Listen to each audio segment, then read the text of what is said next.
20 minutes past the hour of 7 o'clock. Welcome back to the Now Morning Show. We are going into a moving conversation. Trinidad and Tobago and the world, of course, watching on the live stream. Reborn, the exhibition and beyond. We have with us in studio this morning Harande Elie, artist, and Dale Ramirez, curator and owner of LOFTT Gallery. Good morning. Good morning. And welcome, Good morning. both of you, to the Now Morning Show. Now, viewers, you can see these fabulous pieces of work, and we are going to be getting into each of them individually this morning because, trust me, there is so much depth physically and, of course, spiritually to these wonderful pieces. So let's start with you, Harande. Good morning. Again, good morning. Good welcome morning. to the show. Thank you. So let's just talk about your work in general and what inspires you. Well, first, if I could do a bit of housekeeping and Of say, course. well, good morning to the viewing public. But in particular this morning, I just wanted to say a happy Veterans Day to all of the military families around the world, especially as my dad is a retired military man as well. Just want to pay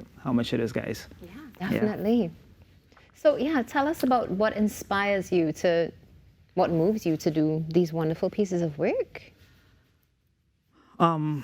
Trying to find truth within myself. Art is something that came naturally to me from a young age. I was first introduced to art and theatre, basically at St. Mary's College, but football eventually sort of took a front seat, and you know.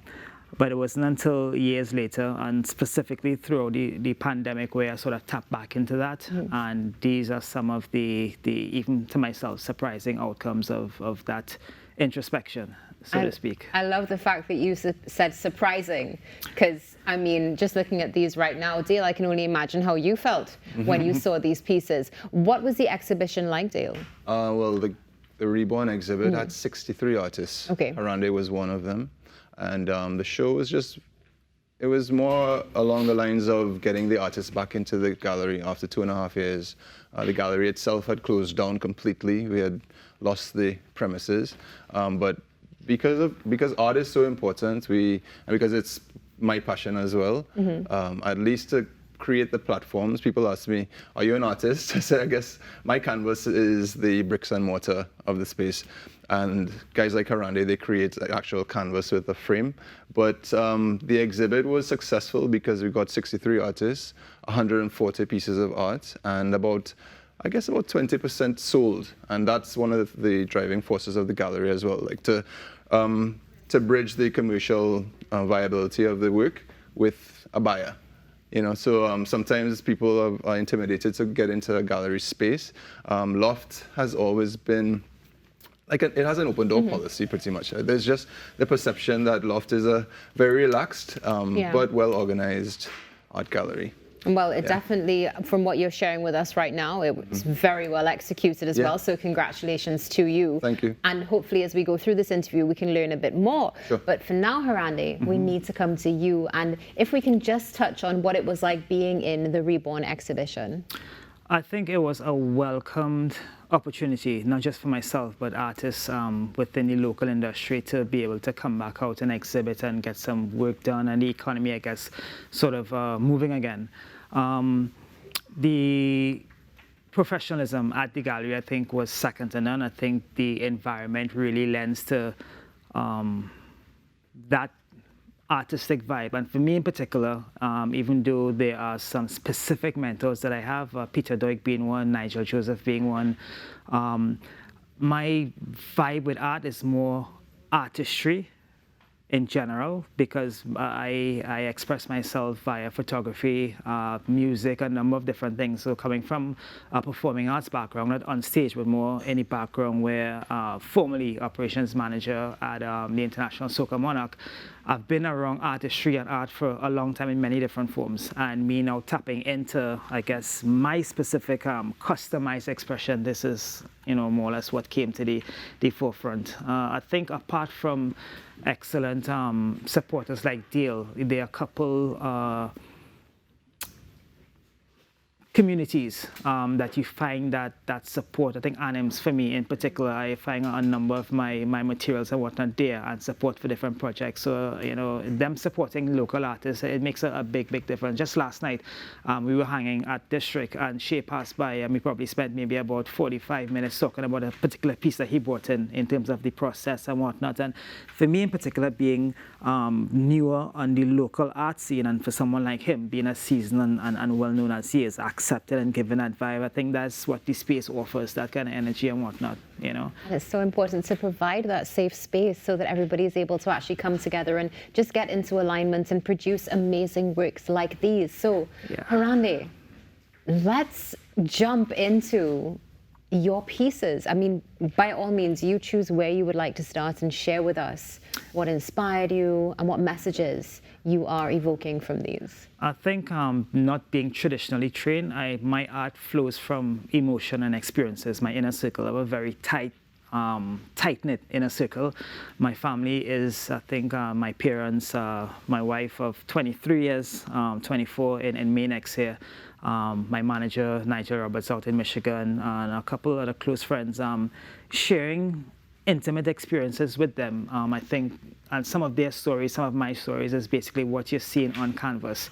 Again, being interactive with different mediums, spoken word is actually one of them. So this first piece actually came out from a poem between the narrator and Cupid, actually being in a bar and seeing this young lady, two eyes made four, but he's still second-guessing himself whether she's looking at me or kind of looking past me kind of vibe. And it's about that moment of endearment, kind of putting your fear and anxieties, not just in romance, but in general. I think fear and anxiety is something that holds a lot of people back. So definitely. This is actually called Fortune Favors the Bold, per se.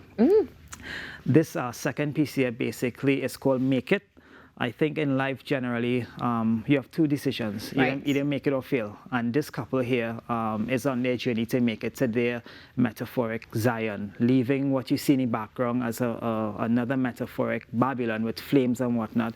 Once you leave a toxic environment, it's a rocky road, which is displayed there.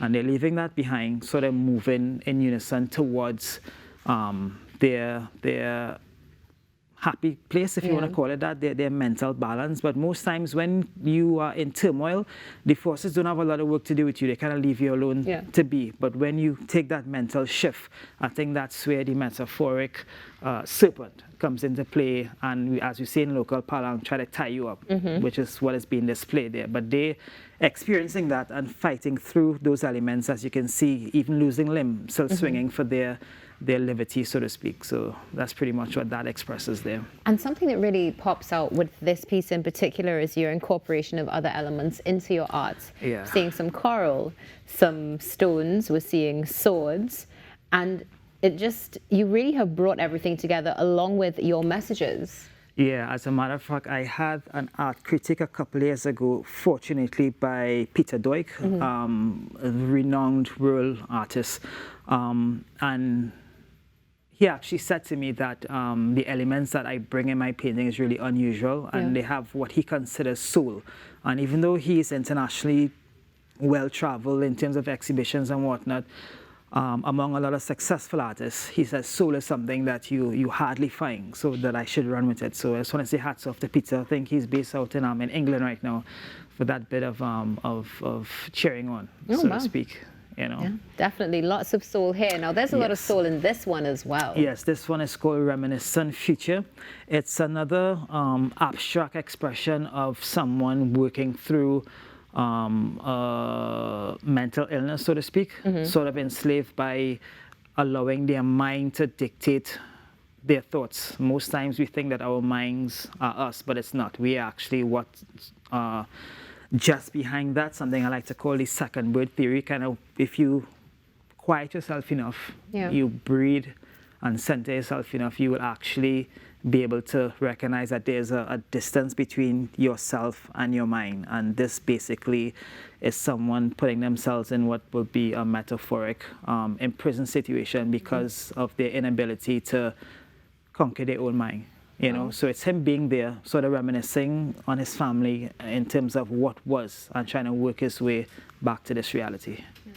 So moving, and again, we see the incorporation of the other elements. We see seashells, we see some Mother Nature here, some twigs as well. And I'm sure everything, of course, will have a meaning. Yeah, I think when I was going through this process, there was a community of artists that was around me, and a lot of them were using airbrush, which is pretty nice, but I wanted to be different. And I just found my style with a tapestry that you could actually touch and kind of feel a different vibe. And so far, the response it has been pretty good. Definitely, because it's a sensory experience as well. That tactile. It is. There's something about 3D that really moves me, and it sort of helps me express what's in here a lot better. Wonderful. And now talking about expressing what's in your mind, with this piece, I know we were able to touch on it just a little bit offset before you came on, but I mean, this blew my mind from the moment that I walked in. Please share with us a bit more about it. And it's so funny. It's a bit more simplistic than some of the others, but I think the depth in it speaks to folks at a deeper level that resonates something. For me, it's an expression of my Rastafarian appreciation mixed in with Egyptian mythology. And there are a couple elements here, particularly smelling salts that's in the vials, is a sort of a wake-up call, because even from my experiences, from our university experience, from high school experience at St. Mary's, you learn about our history from emancipation come forward. We really don't take time to go back to see who we were before slavery, what we did for the world through maths and science, the pyramids, a number of different things.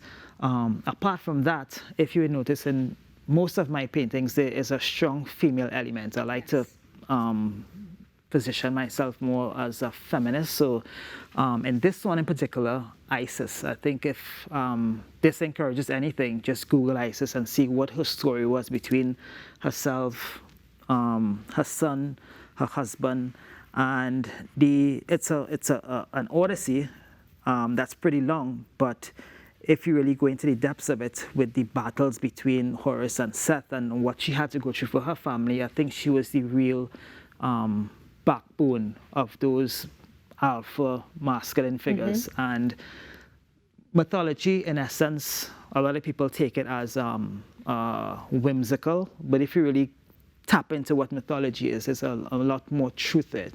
Yeah. Historically, which is a whole next topic that we could do on another time. But I hope folks can kind of see themselves in this. Hence, if you look at the center of it, you will actually see your own reflection in the mirror. That's dead center of the Brazilian nut. That's fused dead center. Wonderful. So much depth and so much meaning. I wish we had more time to be able to go into each piece further. As we see, there's so much more to it, and there's so much more to connect with as a viewer. So viewers, make sure that you follow both of these gentlemen so you can get a lot more information and know when you have upcoming events, which brings me back to you, Dale. Yes. Do we have anything coming up? Yeah, the gallery has a solo exhibit by Brian Ashing, who's an up-and-coming artist. He's a portrait artist, and he's noted as one of the strongest as I think he's a 28-year-old portrait artist. He's had his first solo at 101 Gallery about a year ago, I think, and with a lot of success. So we're happy to have him. He's actually part of the gallery as well. He's a director and curator there at LOFTT as well. So that's on the 19th of November. And so we're looking forward to that one. And we have probably a couple more things in store before the end of the year. Okay. Because the gallery just has to keep its doors open, because there's, like I said, there were 63 artists that came out to that show over a 2-week period. So there is no shortage of art and storytelling like Harande is outside. And we're just that platform. Like many others, like Arnims and Softbox Studio, Y Gallery, within Port of Spain, especially within Woodbrook, there is this concentration of art galleries. If anyone were to drive around and start counting, you'd realize how many art galleries there are. So the galleries are really stepping it up in terms of representing that element of our culture, which is that creative element. So I'm just happy to be back, because it was it was kind of a sad story initially when we lost the space, but then this year I jumped back in because I thought it was extremely important. So the 19th of November would be the next exhibition. Beautiful. So we're witnessing a lot of rebirth going on here. Yeah, and hence the reason for REBORN. The whole idea of REBORN was that it was work that artists had done during the lockdown, and I'm sure many of us, while we had a lot of loss, each of us would have experienced tremendous loss, either from a business point of view or, you know, from life and limb. Families would have been broken up. We would have lost family members like I did as well.